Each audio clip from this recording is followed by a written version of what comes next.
Tudo bom, galera do CF5? Então, hoje a gente vai continuar com as nossas explicações de história para o oitavo ano, ok? Vamos lá!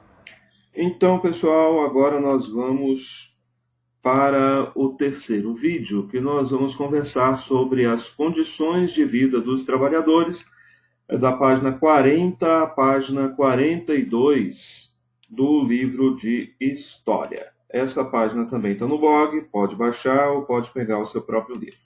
Então está aqui, a página 40, sobre a condição de vida dos trabalhadores. Retomamos de novo aquela imagem do tear que a gente viu no vídeo anterior. Então percebam aqui na imagem, ela está repetida aqui, perceba, tem uma criança saindo de baixo do tear da máquina, que se chama tear. Ela está fazendo alguma inspeção, alguma manutenção. As crianças, elas trabalhavam nas fábricas justamente para isso, entrar em lugares, tentar fazer alguma coisa onde o adulto não alcançava, algo bastante perigoso, entrar debaixo de uma máquina dessa para fazer algum trabalho. A outra criança, também com roupas rasgadas, muito magra, ela se ampara em um menino, sempre com um semblante triste. Tá vendo? Olha, um menino com semblante triste, o outro menino também. Aí você vai ver essa outra pessoa aqui toda maltrapilha, esse outro aqui também bem magro, né? Percebam, esses aqui não estão trabalhando, só como a gente viu, né? Só quem está trabalhando é esse aqui, que está trabalhando com os fios, né? Puxando os fios. Aqui a roda, as correias, que vai lá para a máquina a vapor, né? Para o motor a vapor, que fazia essa máquina toda girar, tá? Voltando aqui ao livro, né? Um homem parece conversar com uma mulher, ela está mais atenta ao funcionamento da máquina, e mais atrás, à esquerda, a outra mulher trabalha na produção de fios. Essa imagem ela representa um fato bastante comum na industrialização na Inglaterra, que era a utilização intensa do trabalho feminino e do trabalho infantil nessas fábricas. E aí, aqui, a gente pode ver essas pessoas, esses três bem vestidos aqui, certamente representam os donos da indústria, que estão em condições melhores de vida, né? Então, percebam que em meados da década de 1830, segundo as estimativas feitas para aquela época, a cada 4 trabalhadores nas fábricas de tecidos, havia somente um homem, uma mulher e 2 crianças ou adolescentes. Vejam as condições. As crianças tinham cerca de 7 anos de idade, eram obrigadas a trabalhar por períodos longos, de 12 a 15 horas por dia. Por exemplo, começariam a trabalhar às 7 horas da manhã e iriam até às 7 da noite ou até às 11 da noite, 6 dias por semana, em uma jornada muito semelhante à jornada de um adulto, que também trabalhava assim, só que recebiam muito menos. Essas pessoas raramente se alimentavam de maneira correta e quase nunca descansavam. Isso deixava as pessoas muito fracas e doentes. Percebam ainda que em muitas fábricas só era permitido parar para se alimentar no jantar. No restante da jornada de trabalho, era necessário comer e trabalhar ao mesmo tempo. Nesse contexto, a industrialização provocou um grande aumento do número de mortes entre as crianças. Aquelas que não sofriam acidentes, por exemplo, igual a gente viu a criança debaixo da máquina, né? As crianças que não sofriam acidentes nas fábricas podiam adoecer pelo cansaço, porque as crianças estavam sendo obrigadas a trabalhar em uma jornada que para um adulto já é exagerado, né? Trabalhar 12, 15 horas por dia, imagina para as crianças. E em péssimas condições e em lugares, às vezes, além de perigosos, insalubres, que faziam lugares que faziam mal à saúde, com a fumaça de carvão, com o calor excessivo, com o ruído. Realmente péssimas condições de vida. Então, essa figura então relata a exploração de crianças, que era constante dentro das fábricas, e o detalhe da gravura é feita para o livro A Vida e as Aventuras de Michael Armstrong, O Garoto da Fábrica, uma recomendação de leitura para vocês. Bom, tanto as crianças quanto as mulheres, esse detalhe é significativo, recebiam salários menores que os dos homens.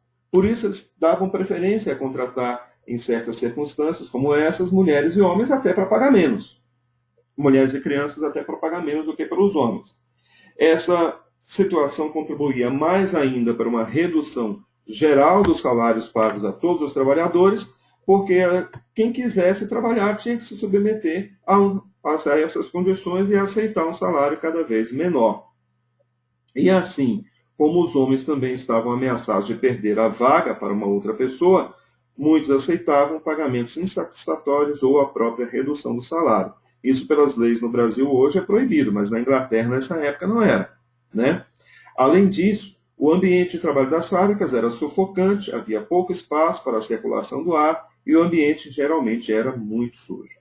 Nas máquinas não havia sistemas de segurança ou de manuseio. Vocês observarem lá, voltando lá para aquela imagem, olha, perceba, trabalhando com as mãos, ninguém está com capacete, com luva, aqui tem uns ganchos, enfim, pode prender, e muitas vezes isso acontecia, prendia as mãos, os braços, as pessoas que trabalhavam acabavam perdendo alguns dedos das mãos. Infelizmente era assim. Tá? Então, havia pouco espaço, as máquinas não havia sistema de segurança ou de manuseio, era muito perigoso, e qualquer distração poderia provocar acidentes, às vezes graves, como a perda de uma mão, de um braço, e até mesmo a morte. Tá bom? Isso é uma estilogravura de autoria desconhecida, pintada à mão, representando o interior de uma fábrica têxtil. Aqui já fazendo tecidos, né? Tudo muito cheio e assim por diante. Depois eu vou explicar para vocês o que é uma estilogravura. Quem sabe a professora de artes faz estilogravura com vocês? Dá um trabalho? Bom, mas vamos lá.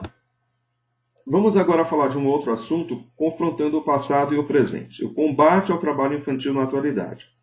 Segundo os dados da Organização das Nações Unidas, em 2018, no mundo, 168 milhões de crianças trabalhavam, principalmente nos países da América Latina, como o Brasil, na África e Sudeste da Ásia.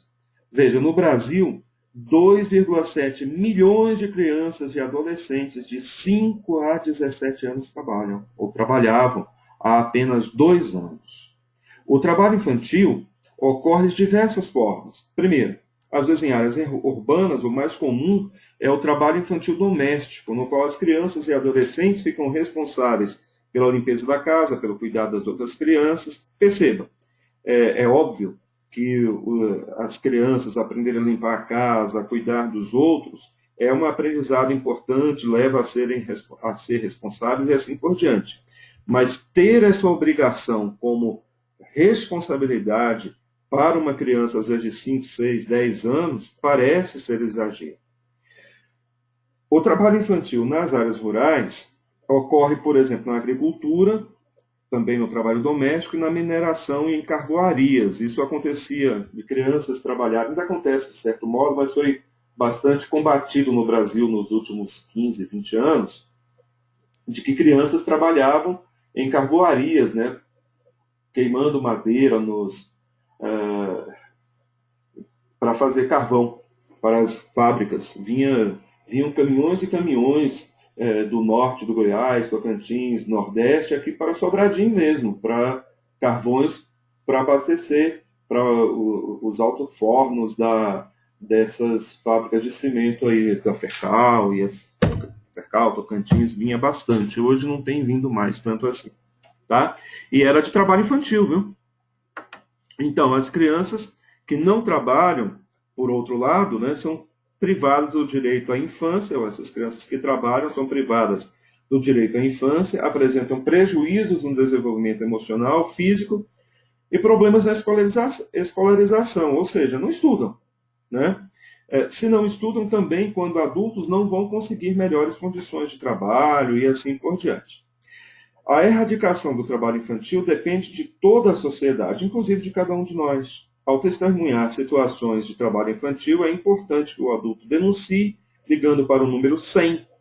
Sabia que esse número ainda está ativo? Se você observar uma situação de crianças sendo levadas a um trabalho infantil obrigada, você pode ligar ou pedir para um adulto ligar. Essa denúncia é anônima e é encaminhada aos órgãos competentes. Aqui são crianças trabalhando num lixão perto da hidrelétrica de Paulo Afonso, na Bahia, em 2015. Essa situação ainda é bastante comum no Brasil, viu? Aqui agora na página 42, falando sobre os problemas urbanos. Então, como nós observamos, o desenvolvimento das fábricas nas áreas urbanas promoveu o crescimento das cidades. Até metade do século, mais ou menos metade do século XVIII, a maior parte da população da Inglaterra morava no campo e se dedicava às atividades agrícolas. Em 1750, apenas as cidades de Londres e Edimburgo tinham mais de 50 mil habitantes. Mas percebam, em 1851, no auge da industrialização inglesa, 29 cidades atingiram esse número de habitantes e 9 cidades já tinham mais de 100 mil moradores, ou seja, as cidades mais que dobraram a quantidade de gente morando justamente porque saíram, como a gente viu no vídeo anterior, saíram do campo, deixaram de ser camponeses e foram trabalhar nessas indústrias, ou tentar trabalho nessas indústrias e ficaram morando em volta dessas indústrias. Como já haviam, nessa época já havia mais pessoas morando nas cidades do que havia nos campos. Olha só, gente, diferença de um ano.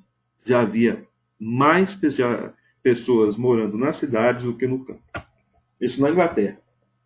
No ambiente urbano, as ruas eram estreitas, sujas, não havia área para construção de moradias suficientes, não havia esgoto,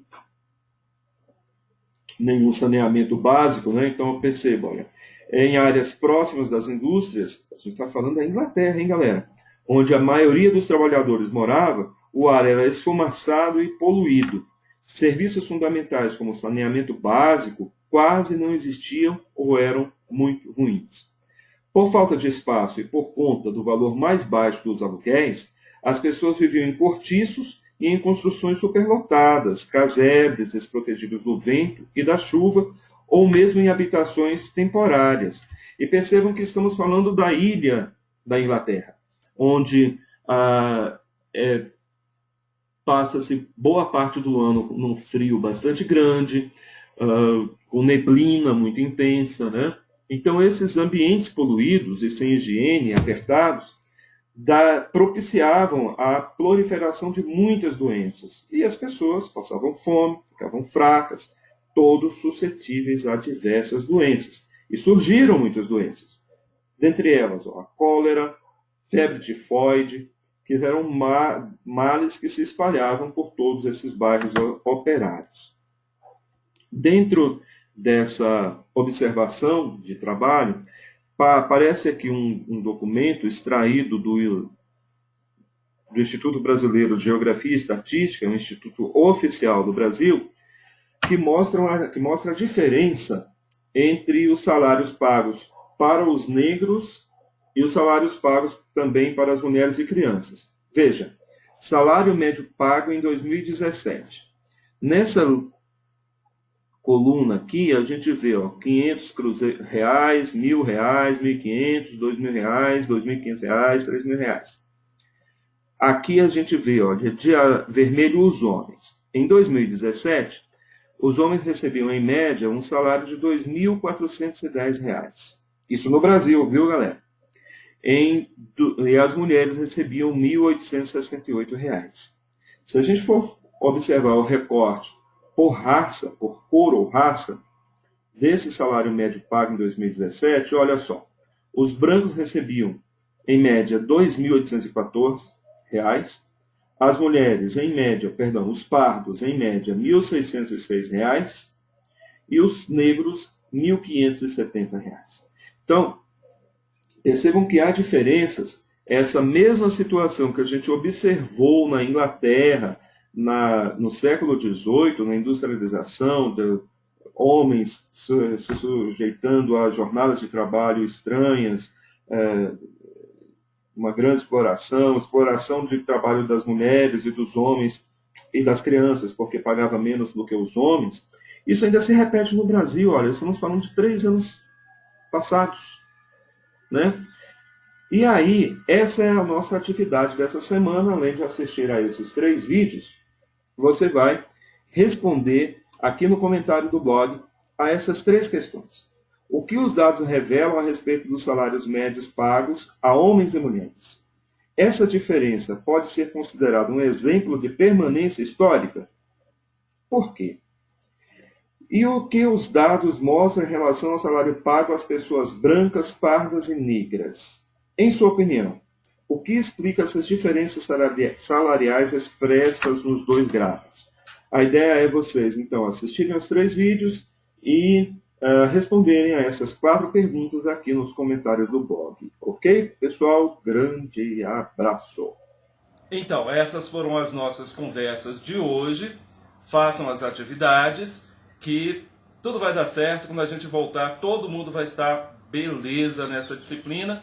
E a gente também vai aproveitar esses vídeos para as nossas aulas, ok? Grande abraço!